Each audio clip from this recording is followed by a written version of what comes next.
Ladies and gentlemen, welcome back here at Totem OL Sports. We are live here. Happy Thursday, right about 7 a.m. We got Coach Taylor. Coach Taylor, how you doing this morning? Hey man, I'm great. We're gonna be talking about security today. I was thinking about, I guess security and networking go together. You got to have security in your network, whether you're a IT guy or whatever. But coach, what are you thinking about security? You know, it's a very important thing to know. It's a thing that I went into at a very early age, and I was doing some reading not long ago, and I think it was an article from the New York Times where, they interviewed these criminals on how they kind of pick their victims, and these were criminals that were robbers that would go and just straight up rob people, force people. Well, the thing that they would do, is they did an average where they would pick their victim in about 7 seconds. So what are they doing in that 7 seconds? They're watching you, and what are they watching for? They're watching for how you're moving, how the way you look. And one of the things that deterred those people was they said, when we see people that look organized, we avoid them. If we see people that walk with a purpose, we avoid them. What they look for is people that move slow, maybe move timid, or look like they're limping, or Mhm. not with a lot of purpose. They think these are the victims, these are the perfect victims that we'll go after. And I just think it's important, to always kind of, football term right here, head on a swivel. Whether you're on your cell phone or not, you need to acknowledge people. You need to let people know that you see them. That's what people look for. People want to victimize people that are not paying attention. And also if you're walking too big of steps, you look clumsy. You look like an easy target. Mm. So security is a big deal. You know, uh, you had said a great, actually it was Coach Old School. Me and him had a great podcast the other day, and he said it was something along the lines of prevention. Do you recall by any chance? Yeah, I know you were watching that. What was it? Do you remember that exactly or close to it? discipline is 90% prevention. Right, Not right. you need to prevent the problem from happening before it happens. Right, right, absolutely. And there's been case studies where neighborhoods that have the neighborhood watch logos and sign, there are just a lot less people getting robbed up in those places. You know what I mean? They just know that people are watching, and that deters people. See this? So This is something right here. To get one of these, you had to go through a high level security. This is this is Joe Gibbs' last playbook wow. in 2006. I don't know if you can see this. This is basically an encyclopedia on football. Oh man, good I went, stuff. so this is under high security. This I went and got this last night when Coach Beatty, the receiver coach from the Chargers, I have some notes somewhere in an old notebook of his offense when we went and visited him in 2005 when he was Hampton offensive coordinator. You know, one of my favorite movies is The Usual Suspects. Do you remember that? Guys, you're so safe. Yeah. Kaiser Sose, he said that the devil's greatest lie was to fool the world that he wasn't real. And Kaiser Sose walked with a limp. I know an old man who's 80 years old. He walks with a limp. He walks slow. But if you come up on him, you came up on the wrong one because he will fill you full of something that you won't be coming back from it. So all the bad guys out there looking to prey and victimize on others, you will. Uh, I mean, it's karma. It's you do the wrong thing, and bad's gonna happen to you. But we believe, just like Chris Beatty gave a 2-hour talk last night on the clinic. when you do what's right, do your best, and treat people how you want to be treated, good things happen, and they always will. Security, networking. You got to protect your network. I mean, I've been knowing Chris Beatty for over 20 years. Just not anybody is going to be able to contact Chris and get him on their podcast. And if you think you are, you're naive. You're going to have to go through some channels. You're going to have to go through some people. All right, you're going to have some time build up. You know, people just don't hand you the keys to their house or their security code. Security. So it's all about networking. And we've been able to have some great guests. Tell everybody who we're having today, Coach. Yeah, man. You know, without a doubt, it's all about that. You know, and it's funny because there was one time where I was with a buddy in Plant City, Florida. We were at a spot, and he was just like, "Man, dude, is there some kind of a big guy code?" And I was like, "Well, what do you mean?" He was like, "Well, man, every big dude up in this place seems to know you or nods at you or, you know, acknowledges you. And, you know, that's just a thing that you inherit over a long periods of time. You know what I mean? It is kind of a brotherhood and whatnot. And yeah, man, speaking of brotherhood, man, we've got a loaded show today, man. We got my main man, David Alexander, the Eagle. We're going to talk some fly, Eagle, fly. And this guy was back in the Gang Green days, man. This guy's going to tell us about fist fights that he had on a daily basis with Jerome Brown, with Mike Golick, with Reggie White, with Clyde Simmons. In my opinion, the four baddest defensive line. That's the best defensive lineman in my history, in my mind.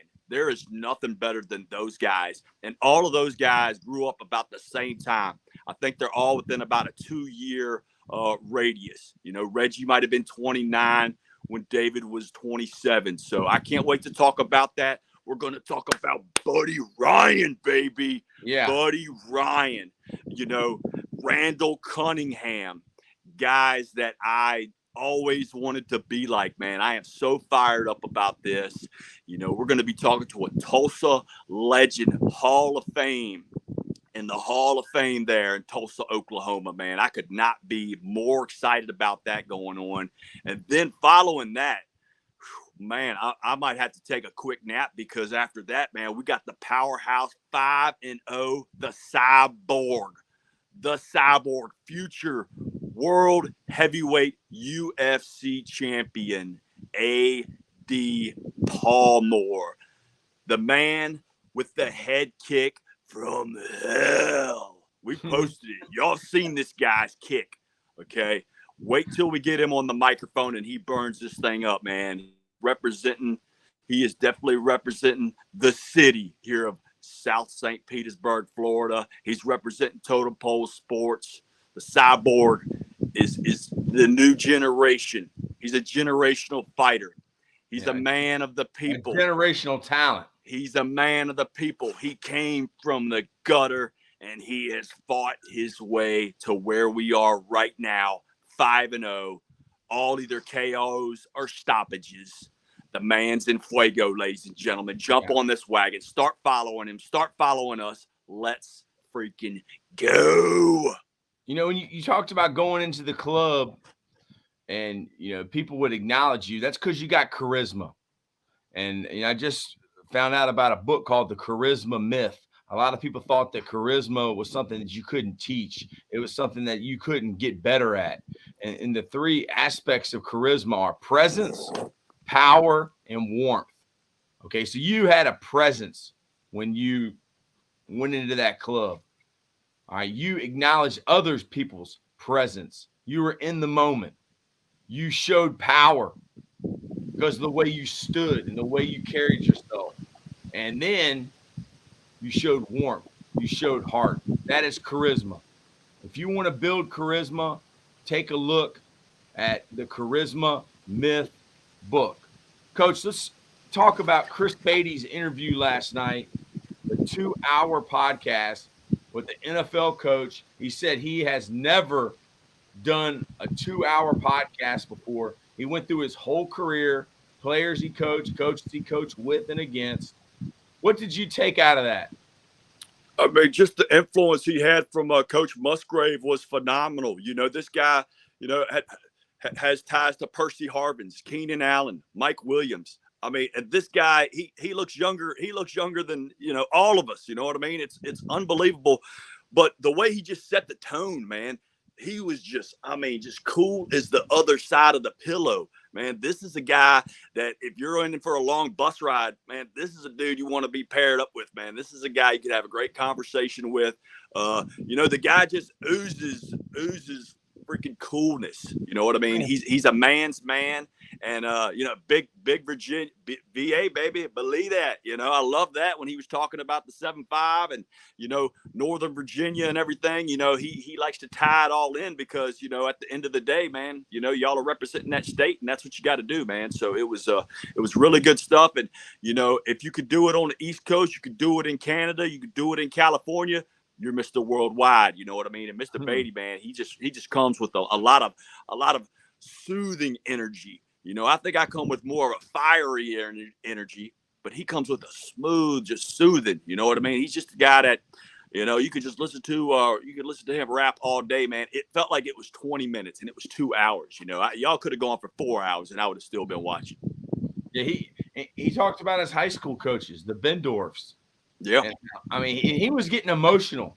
Like, I mean, me and Chris haven't talked in many years, but I could tell he was getting choked up. He was getting emotional thinking about his coaches and his players. And he's just got a tremendous amount of heart. But to hear that the NFL players had told him that they had never had a coach like him other than when he was in high school that actually talked about life, something other than just X's and O's, that he really tries to make an impact on those kids' lives. And that's why we're doing this. That's why we're doing life lessons. We're trying to make an impact. We can help one person. Oh, here you go, Coach. Your buddy's on. Coach Tatum. Yeah, Coach Tatum. We've been doing these almost every morning, going live.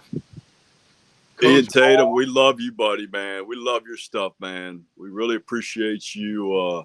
Definitely got to get us all three on and just chop it up, man. Talk some ball. But yeah, man, you know, exactly what you're preaching, man. It's I think what you do as a coach, man, is sometimes you don't always get to say goodbye to some of the most important people in your life. Maybe just different opportunities. Maybe you're just moved to another state and stuff like that. And, you know, once you start reminiscing about it, you really get dialed back in and those memories start to come back and mean so much. So that's why you pass on some of that great stuff that you had, like with Coach Jake. You know, Coach Jake at West Virginia. You know, he passed down that knowledge to our coach, Coach Bland. You know, and Coach Jake also coached at Ohio State. He coached Orlando Pace. You know, so maybe me and you did not get to personally meet Coach Jake, but we met the best thing that we possibly could through him. We met Coach Bland, and through Coach Bland, you know, you kind of passed on from Coach Jake's message maybe to Coach, you know, to Morgan Moses. You know what I mean? Mike Jacobs is very underrated. As an offensive line coach. Mm-hmm. I mean, he coached Orlando Pace. Right. Ohio State University. Coached at West Virginia. Took them to a national championship. They lost to Lou Holtz's Notre Dame team. But check that guy out, Coach Tatum. Mike Jacobs. He had to have been a nasty football coach to have coached our coach. Yeah, because we did. I listened to some of y'all spaces yesterday. Coach Tatum was listening to some of the coaches that said they can't put up with that softness from those players. Yeah, and I was just like, listen to these young guys, man, talk about that these players are soft. And I was like, man, dude, have they ever seen a coach eat a glass? Have they ever run bull in the ring at halftime? Man. Let me tell you about that, Coach. We were playing St. Have Pete you High. ever played for Buddy Ryan? Oh, Buddy Ryan. That's right. Spend David some time- Alexander. David Spend Alexander. some time under J5. Buddy Ryan. You think you're old school? Greg Williams sent that to Totem Pole Sports. Yeah. You think you're old school? Spend some time under Buddy Ryan. Buddy Ryan loved me. Why? Because I was old school. Even though I was young, I was old school. Coach Tatum, you're old school. You are. You That's are. why we love you. And you know your stuff. You're sharp. absolutely, Anybody that's man. watching this or going to watch this needs to go to youtube.com/Coach Tatum, and they need to subscribe. They need to hit the like button, the comment. They need to subscribe to Coach Tatum. He is a rising star in this profession. Without a doubt. Make that into Without a a doubt. short. Make that into a short and put that on your YouTube. Yes, sir. And tell them that Troy Taylor said that. The most penalized coach in the history of football on any level. Rec, high school, college, or pro. I surpassed Chris Beatty. He didn't tell the story, but you know what happened to Percy Harvin his senior year.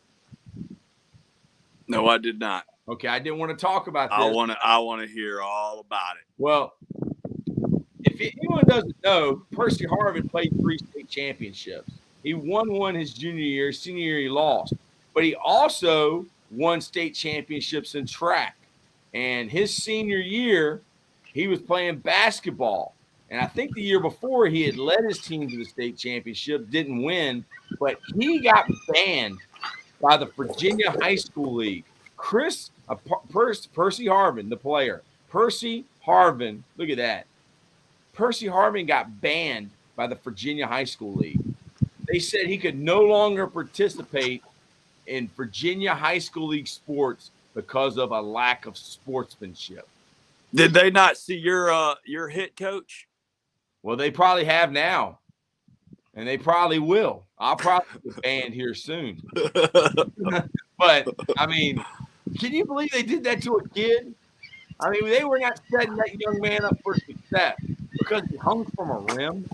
Yeah. Seriously. Yeah. You know, we came from a different atmosphere, man. You know, when we were playing, you know, that was when the U had the swag.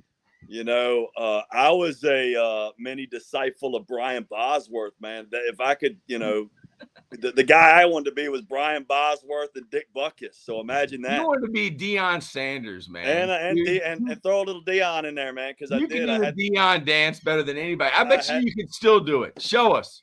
Watch this guy. We're going to make a TikTok. Look at this old man doing. No, the one where he does the 3. The one where he does the 3. The doom. Ladies and gentlemen, he still got it. The one that he does the 3. The doom. Doom. You know what I'm talking about, man. The Deion where he does the 3-step. It's like 3-step, one way, 3 step. Look, I don't want to max out what I got going on here, so we're just going to stick with that right there. I think if we got the music from NFL Films with Deion Sanders doing it, and we made a video of you right next to him, I think we could go viral. People would be like, "Who is this old white man that is doing the Deion Sanders dance?" You know, it's the bald Coach K, baby.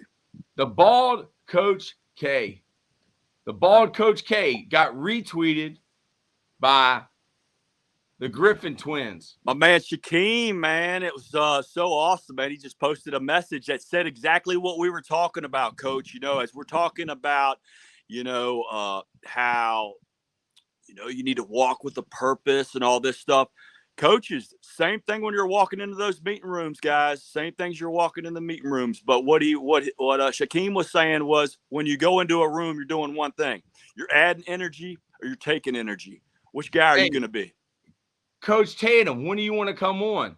Well, come on right now. Coach, send him a link, Coach.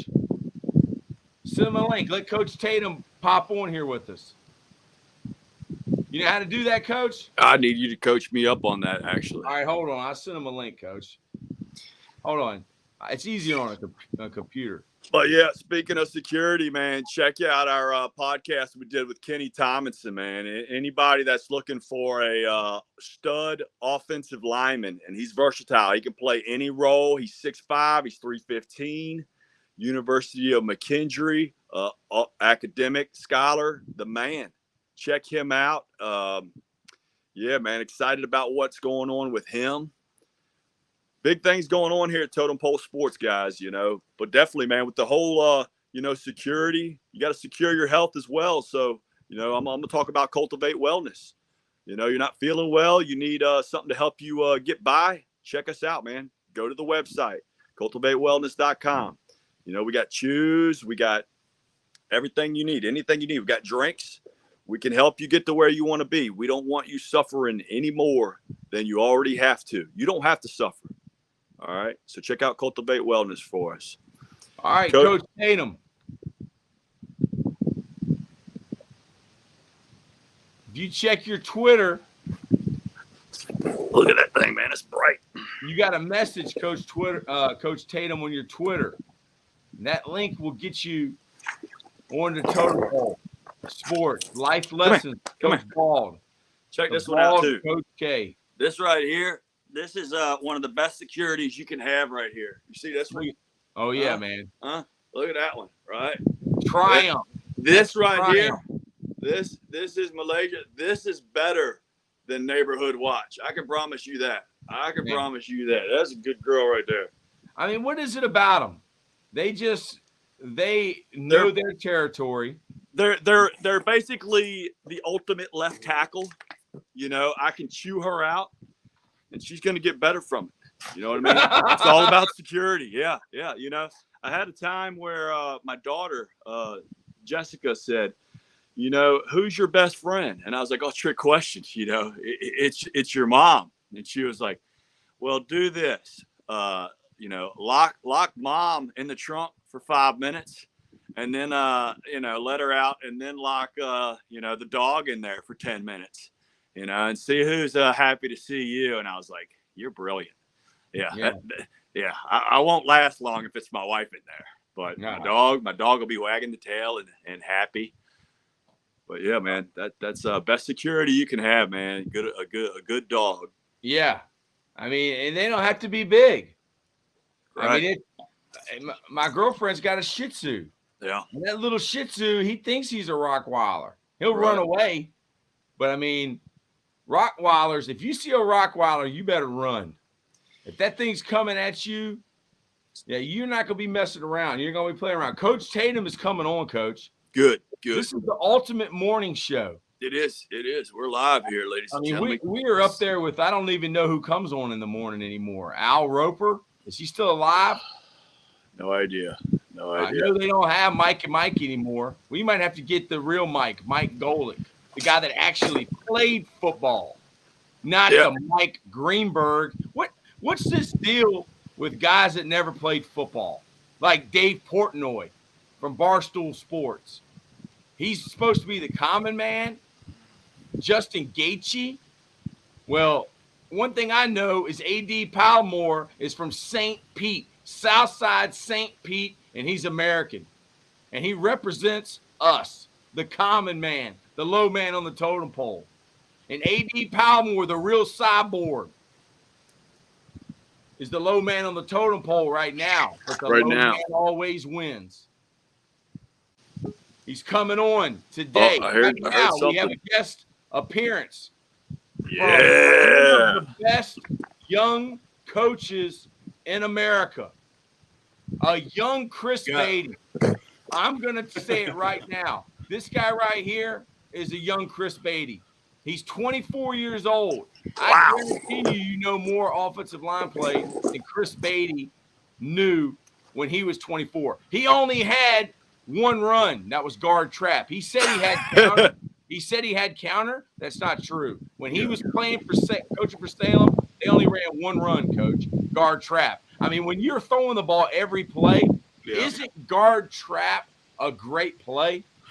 It is. I mean, appreciate you coming on. Hey, this is like Nick Saban and Belichick. You ever seen that?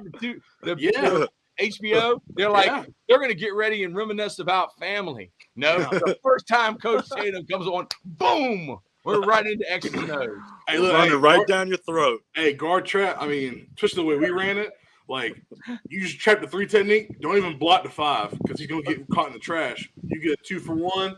Release your guys from the linebackers and just hit it downhill. Let me ask you something, Coach Tatum.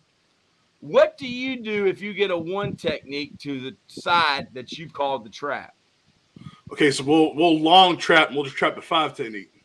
Okay, let me tell you something, Coach Tatum. Sometimes when people ask you questions, it isn't because they want to know what you do. It's because they want to tell you what they do. Have you ever been told that? Did you know that? Yes. You did? Okay. Yeah. Dude, the ultimate offensive line coach that played for Mike Jacobs, it didn't matter whether the guy was in a 1, 2, or 3. He's going to trap him because that thing is hitting right up the middle right now. Yeah. And I've done both. Because I was a wing T guy, dude. The wing T, you make a call. Mm-hmm. But, dude, it's a lot easier if you're always going to trap the same guy. It's crazy. Yeah. Yeah. But have you ever heard of that? Have you ever heard of that? Yeah, I mean, I've heard of just line up and say, screw it, and the defense is not going to dictate what we do. And I agree with that mentality.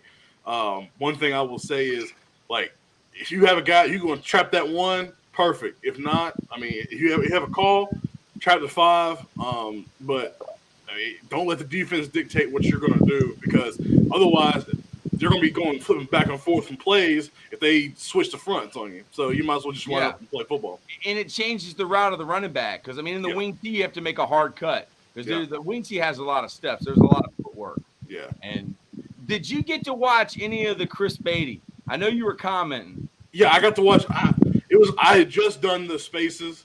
And I just hopped on for a little bit, so it was probably 15 minutes. But yeah, it was great stuff. What did you get out of it? Is there one thing that you remember? I know y'all. I'm like I told you before. I've coached in Virginia Beach, Tallwood. So I knew y'all talking about Percy Harvin and like Lancetown. You just mentioned Salem. So just reminiscing about the 757 a little bit was great. But yeah, I didn't really hear too many X's and O's or like that. It was more just stories about Virginia League. Yeah, Coach, I went and visited with Urban Meyer and the offensive line coach down there at the time. What's his name? He was the head coach of Boston College. Salazzo? No, it ain't Salazzo. Oh, shoot. Who was the offensive line coach at the University of Florida that coached the Pouncey Twins? He was the yeah, you know him, Coach. He was the O-line coach. But those guys, Urban Meyer, they were so anti-X's and O's. And they were all about the players, man. Because, like, one thing I got out of it was, like, his NFL players, like, they said that he was the only NFL coach they ever had that taught them anything other than X's and O's. And that's the advantage you're going to have, Coach, in your career. Because you have been a high school coach and you have the heart. And you're going to be able to connect no matter what level you go to. So what's your plans today, Coach Tatum? So I work today. I take my wife to work, and then I'll go to work. And then I'm going to record a video today probably.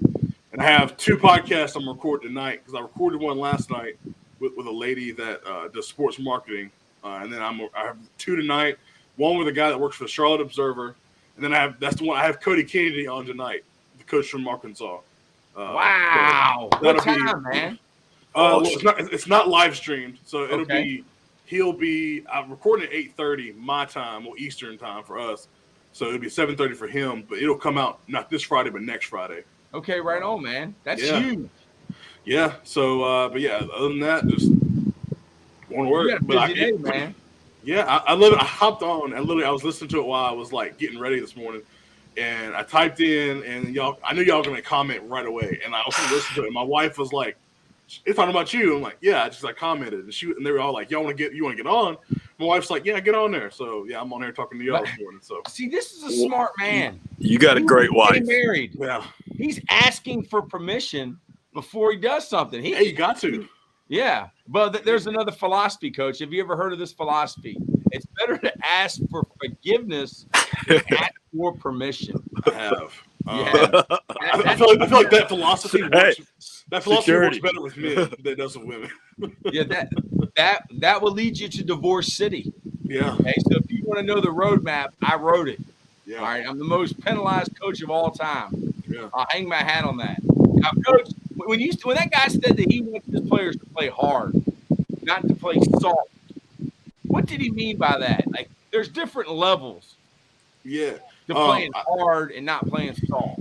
I think having a mentality of wanting to finish, not wanting to just go out there and go through the rhythm, go through the steps, and if you get beat one play, you know what? It's okay. You know, it's not a big deal. No, it's a big deal. Your block might be the difference between, you know, even just a 4-yard run or a tackle for loss. And so taking every play, like I say all the time, like there's guys that are tough, there's guys that are strong, there's guys that are fast, but I need some guys that give a crap. I need you to give a crap all the time, whether it's in the weight room, whether it's being on time, whether it's taking your assignment seriously. I need you to give a crap. So, hey, Coach, if I could, I want to ask you a question, Coach Tatum. sir. When you have young guys that might sometimes you get these big kids that have never even played ball, or you got kids that don't come from a tough background. Can you teach toughness? And if you can, what are some things that you might, maybe drills or something like that? I just want to get your opinion on that. And I've had that situation before as well. So I just want to hear what you have on that standpoint. If you could. That's tough. The thing is, what I'll say is kids have the ability. Now, there's some people that are soft mentally, and you might have to drill it out of them I think you need to put them in an environment, put them in a culture, meaning every day you are teaching toughness, whether or not you are teaching, like I say, teaching finishing, you are harping on always going hard, whether or not you are finishing drills, finishing blocks. Like I told him, I love that you have your security shirt on. In one of my podcasts, I had mine on. I used to bounce at clubs. I used to be a security as well. So I love it. So tell him your type of block, Coach. Tell him your type of blocks. Your 2 type of blocks. I'll teach. What do you mean, like just like down block and like that? No, Coach. I'm talking about what are your 2 goals for your guys? Oh, I got you. Yeah. This or this. Yeah. So what I teach is I want pancakes, and I'm very strict on pancakes. You better put his butt on the ground. Pancakes, or I call it get him out the club. So get him out the club. Get him out the club is anything above and beyond your assignment. Not past the whistle, through the whistle, but if you're blocking a guy 7-8 yards down the field, or you might not be a pancake, but you have put that guy away from where the ball's going, and you have done more than your assignment required. That's getting him out the club. And so I harp on those things, and guys want to do it because I praise it. And that sets that culture of wanting to do more than what you're asked of. And I think that builds toughness. The weight room builds toughness. A lot of guys weight room gets you stronger. Yes, weight room gets you stronger. It builds camaraderie and it builds toughness because, unless you're just a workout junkie, going in there and grinding in the weight room can suck. Will you embrace the suck? Will you go in there and grind? And so, but yeah, like I say, putting guys in a position every day to have to either they're going to fold or they're going to push through. And I feel like you can teach toughness, but it's on the kid mentally to push through the barrier. Only thing you can do is keep pushing them. And if they'll push themselves, then I think a switch will come on. And I think that eventually they can be tough. But he's got charisma. Yeah. Coach Tatum, have you ever been told, Coach Tatum, that you have charisma? I have, but what I will say is, this charisma has taken years because I am an introvert. I'm a shy person, but being a coach has brought it out of me because I'm like, one thing about confidence or charisma, in my opinion, is it comes when you know what you're talking about. Yeah, and I know this stuff. Like I know everything. No, of course not. And I'll never stop learning. But I know what I'm talking about in my space, in my avenue. So that's why I can talk with confidence, and these guys, when I'm coaching them, I know what I'm talking about. So let's go and let's do it. So that's why I would say I have confidence. There's 3 aspects to charisma. All right. This is from the charisma myth. Presence. You're in the moment. You have your headsets in. You're dialed in. Power. Like, you guys are big guys. Y'all show power with your body language, and then warmth, heart. Those are the 3 aspects of presence. You guys have been bouncers. You guys could probably tell some stories for hours about kicking guys out of clubs. I want to talk about Jimmy Rogers, the hardest coach of all time and the most loved and the most charisma. He would eat glass. He's the only man on YouTube eating glass. All right, if you Google this, look at the Jimmy Rogers podcast. But he was 5'5" and 135 pounds and one of the best bouncers. He kicked more guys out of the club than anybody. And the clubs that he bounced at, he actually had a job in the club, and that was to ensure that, well, you know what I'm saying? It's a gentleman's club, guys. Yeah. Okay? But he would go to somebody when they came to the club that's like you. How big are you guys?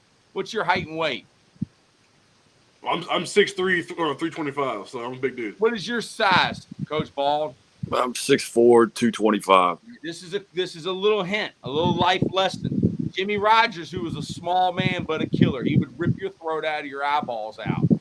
He would go to the biggest guy, and he would let them into the club for free. And he would say, look, man, I'm going to let you in free tonight. If I have any issues, I need your help. Yeah. And that was a secret. Have you ever been taught that? Have you ever heard of anyone ever doing this? Maybe getting the guy a free beer, getting him in. But if anything went down, you knew that guy had your back. Kyle. I mean, without a doubt, man. I mean, I've had times where, I was so professional, and, this is when I worked my way up and I'm wearing a suit and I'm security, that I was just so professional that I had to walk the guy outside pretty much. I couldn't hear him inside. And the whole time I'm talking, I'm just pivoting in front of the front door. So basically, I point to the camera like, look, man, my boss is sitting there. He's watching you right now. Here's a pass to come back, the next time. But you can't come back in now. And, the guy, he left, no problem. The next time the guy comes in, he comes over to me and says, thank you very much. I really appreciate everything. And by the way, man, there's a guy over here. You might want to check him out. He looks a little messed up, So next thing I know, I didn't kick this guy out. And the next time he comes in, he's working with me. He's working kind of for me. You know what I mean? So I totally get that. And you have to. I've had times where I had, a club filled with 200 people, and I was the only guy working, but nobody else knew that. But because I would go and, speak to everybody and, acknowledge everybody, I had a lot of people that would be there just kind of watching my back sometimes. So, yeah, Coach Tatum, so you're young. The statute of limitations has not ran out when you did your bouncing. So I don't know how many stories you can tell. See, we're old. A lot of these stories are removed for long periods of time. So yeah, what was your experience? Yeah, I mean, I did it for several years, probably 2 or 3 years, so it wasn't very long. It was more just get money and pay for bills. But yeah, exactly what you're saying. You kind of want to find one of the biggest, baddest guys in there. You want to kind of be their friend. Because at the end of the day, you need somebody in the back alley to help you out. Especially when you might be the only guy working, or you don't trust the people that you're working with, which kind of sucks.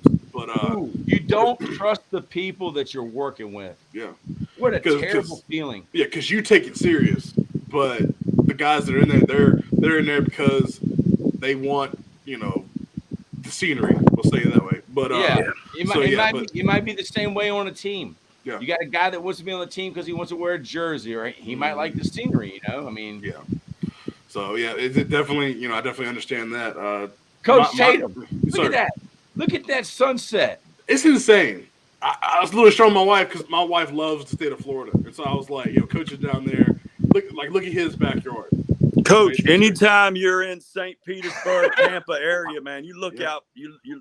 We'll dial it up, man. We'll hook up. Sir. We'll hang yes, out. Sir. Yeah, definitely. Awesome. Definitely want to That's meet the networking. wife. My wife, she's amazing. You guys come down to Treasure Island is amazing, man. Treasure Island is so beautiful. You know, it's just one of those very under the radar places. You know, and right, you're right there in between Tampa, St. Pete, man. Check it out, man. It's one of the most beautiful beaches, you know, over here on the west coast of Florida. Yeah. Definitely, man. I'd definitely love to see you guys out here for sure. And you know Bryce Fritz. You know Bryce Fritz, don't you, Coach? Yeah. We follow each other on Twitter. Yeah, Coach Fritz is from Richmond. Yeah. Coach Fritz knows both of us. See? Yeah. That's networking. Yeah, we played high school ball against him. Oh, wow. Yeah. He's going to go a long way, man, this guy. Oh, without a doubt. I had no idea you were that young, Coach. I thought you were 34. No, so actually I'm 26, not 24, but I mean, it is what it is, 2 years. So 26, but the thing is funny. 2 years is a lot to you. Yeah. 45. 2 years to us is nothing. It's all relative. That was yesterday. What we'll say about networking is, I know last year I went to the AFCA convention, and I was trying to meet guys, and I was with my head coach, and he's a South Carolina State alum, so he knew a lot of guys, and so I was just kind of in his hip pocket. This year, I said, you know, screw that. I'm going to go shake hands and meet folks, and the greatest time I've ever had. I was putting out business cards, just meeting guys, not necessarily for a job, but just to say, hey, I met this person, and I'm trying to form a relationship. Best time I've had. So always introduce yourself with your first and last name. Yeah, people are eventually going to say, Troy, I know you're Troy Taylor, you know, but dude, eventually you're going to be sitting at the table and people are going to be coming to you. Yeah. You know, you're not even going to have to go to anybody because dude, they're going to be coming to you because they know. Two of the reasons I want to start doing videos is, one, I want to help coaches. I don't know everything, but I want to help coaches with anything I can, anything that I know. I want to share knowledge. And two, people were starting to know my name through Twitter, like Tatum. I know that Tatum guy. Yeah, he's from North Carolina, but they didn't know my face, and that was my biggest thing. They didn't know my face, so like it helps, especially when you're walking through a ballroom and they're like, "Hey, that's the Tatum guy." And so I was at the North Carolina Coaches Association last week. And I had like 15 dudes through the whole day come out and say, hey, you're the guy on YouTube that did those videos. I'm like, yeah, it's me. And then they'll spark a conversation. That's what I wanted. And it's worked out so far. Coach, that's so awesome. I want to tell you, I went to a Glazer clinic and was so blessed to meet Coach Bob Wiley. Yeah. And Coach Wiley, I believe, started with the Bengals. He's coached the Raiders.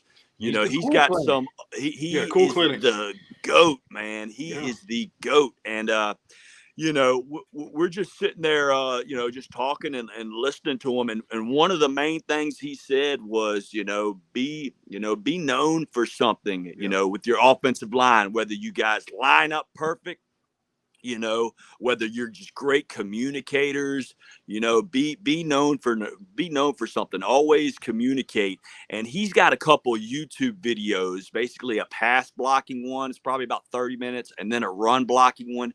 Man, soak those things in, because I swear I was in that room for a little over an hour, and I feel like I learned more in that 1 hour than I had learned in the previous 10 years. He was just that amazing. You know, I bought the book. I bought everything the guy had, man. It was just so awesome to hear him. And he's got that Long Island talk, and it's just so funny. And he's got like the big goatee kind of deal, man, but just amazing guy. And the first thing I got to go to school. I got to go to school. Y'all keep it going. You got, but the first thing he wanted to do was kick me out of there, because he said, hey man, we got a defensive line, you know, coach, you know, trying to steal the shine and everything, or trying to steal all our ideas. So I just thought that was awesome. I got his phone number and everything, so we still communicate, but it is, man, it's about that passion. And with the OL, man, there's just a brotherhood. You know what I mean? There's nothing like fighting with your brother in the trenches. And, you know, it's one of those relationships where I'm sure guys you played with in college and high school, you know, if a terrible scenario came up and you had to call these guys and say, hey, look, man, we might have to hurt some people. We can never talk about this. Exactly. Those guys are going to probably answer you with, well, who's driving? Exactly. Love it. You know what I mean? And that's just a passion that you can only get from that. And you know, as a OL enthusiast, you know, with the whole football team, you know, I think you try to, you know, make that brotherhood amongst, you know, a little team within the team. You know what I mean? And I think that's where a lot of success comes, and the believing within each other and really watching each other's backs, you know, in the in season and off season. Yeah. Well, Coach, I'm just like, Coach, I gotta run. You got it, man. Hey, great podcast. I Thank appreciate you very it. much. You got it. We'll talk to you guys later. Yes, sir. Check us out later. Yep. Bye-bye.